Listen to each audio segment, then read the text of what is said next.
Good morning, dear students. Today will we start a new chapter, class 9th, chapter 10th, hydrosphere. What is the meaning of hydrosphere? Hydro, इसमें आपको बता दूं, hydro अगर word आता है तो आप तुरंत समझें कि इसका मतलब होता है आपको वाटर। देखिए, पूरे जो टोटल अर्थ है इसका जो वाटर है सबसे ज़्यादा आपका 71% वाटर, ओशियंस के थ्रू, रिवर्स के थ्रू, सीज में और अदर उसमें ये 70% जो आपका एरिया है वो वाटर बॉडीज से कवर्ड है। इसके अलावा बचा आपका जो 29% एरिया, इस 29% एरिया पे आपका लैंड, माउंटेन्स और आपका ये डेजर्ट्स वगैरह, फॉरेस्ट वगैरह ये सब होते हैं। ठीक है, तो हाइड्रोस्फीयर सबसे ज़्यादा हमारे अर्थ पे फैला हुआ है। अब सबसे पहले मैं आपको डिस्कस करूँगा ओशियंस के बारे में। ओशियंस को हिंदी में मैं आपको बता दूँ, कहते हैं समुद्र या महासागर। देयर आर 5 मैन ओशियंस, जिसमें पैसिफिक सी सबसे बड़ा ओशियंस है। ठीक है, अच्छा, ओशियंस जो होते हैं वो 2 टाइप्स के आपके स्प्रेड हैं। इनका जो मूवमेंट होता है, जो वाटर का फ्लो होता है, जो मूवमेंट होता है वो 2 टाइप से होता है, 2 तरह से। एक होता है हॉरिजेंटल एंड नेक्स्ट वर्टिकल। ठीक, अब ये जो मूवमेंट है ये कंबाइंड एक्शन में भी 2 टाइप्स का होता है। कंबाइंड एक्शन और 2 टाइप्स का कैसा है? फर्स्ट होता है डेंसिटी बिहाफ पे और दूसरा होता है विंड्स के थ्रू।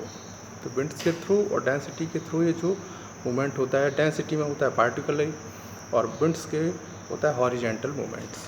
ठीक, अब टाइड्स, टाइड माने क्या होता है? आपने देखा होगा मूवीज़ वगैरह में या टेलीविज़न में, जो सी होते हैं उनकी जो लहरें होती हैं वो बहुत ज़्यादा ऊपर गिरती हैं, नीचे आती हैं। तो ऊपर जो जाते हैं वो टाइड्स होते हैं। वो जो वाटर है वो सबसे ज़्यादा हाई पॉइंट पे जाता है और फिर ऊपर से नीचे आता है। इस तरह से ये उसमें प्रोसेस चलती रहती है जो ऑल डे चलती है। इसमें जो टाइड्स है वो मेनली आपका जो टाइड्स है वो 24 आवर्स में 2 टाइम्स ही आते हैं। ठीक है, 12 घंटे 12 आवर्स एंड 26 मिनट पे 1 tides and other than 20 hours and 26 minutes पे सेकंड टाइड्स आता है। ठीक है, तो ये जो रेगुलर रिदमिक एक्शन होती है, मोशन होती है, इसी को हम कहते हैं टाइड्स। ये डेली होती है। ये किससे होती है?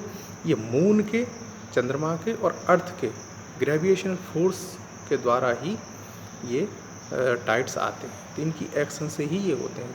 देखिए, आपको मैंने पहले ही बताया है मून क्या है, अर्थ का ही एक पार्ट रहा है। तो मून में भी ग्रेविटेशनल फोर्स है, अट्रैक्शन पावर है। तो वो अर्थ की ऑब्जेक्ट्स को अट्रैक्ट करता है, क्योंकि डिस्टेंस ज़्यादा होने के कारण यहाँ की जो चीज़ें हैं वो ऊपर नहीं जा पाती हैं। मून उनको एकदम अट्रैक्ट नहीं कर पाता है, नहीं खींच पाता है। लेकिन उसका जो इफेक्ट है वो वाटर पर पड़ता है, क्योंकि वाटर फ्लो होता रहता है कंटिन्यू और वो पड़ता है। तो जो टाइड्स, जो लहरें हैं, वो जैसे ही उन पर फोर्स पड़ता है तो वो और ऊपर जाती हैं उस ग्रेविटेशनल फोर्स के कारण। क्लियर? ये टाइड्स का है। अच्छा, फॉर्मेशन ऑफ टाइड्स, मैं आपको एक नेक्स्ट पॉइंट बता रहा हूँ। Formation of tides, formation of tides कैसे बनते हैं? टाइड कैसे बनते हैं? टाइड मून के अट्रैक्शन फोर्स से बनते हैं, ये तो मैंने आपको बता ही दिया, ग्रेविटेशनल फोर्स से। तो देखिए, मून और अर्थ ये जो सेम प्रोसेस होती है, सेम डायरेक्शन में ही ये मूवमेंट करते हैं। अर्थ जिसमें मूवमेंट करती है ईस्ट टू वेस्ट, उसी डायरेक्शन में मून भी अर्थ टू वेस्ट डायरेक्शन करता है। तो इस तरह से उसका जो इफेक्ट है वो कंटिन्यू कहीं पे ज़्यादा होता है, कहीं पे कम होता है, कभी किसी टाइम पे ज़्यादा होता है, किसी टाइम पे कम होता है।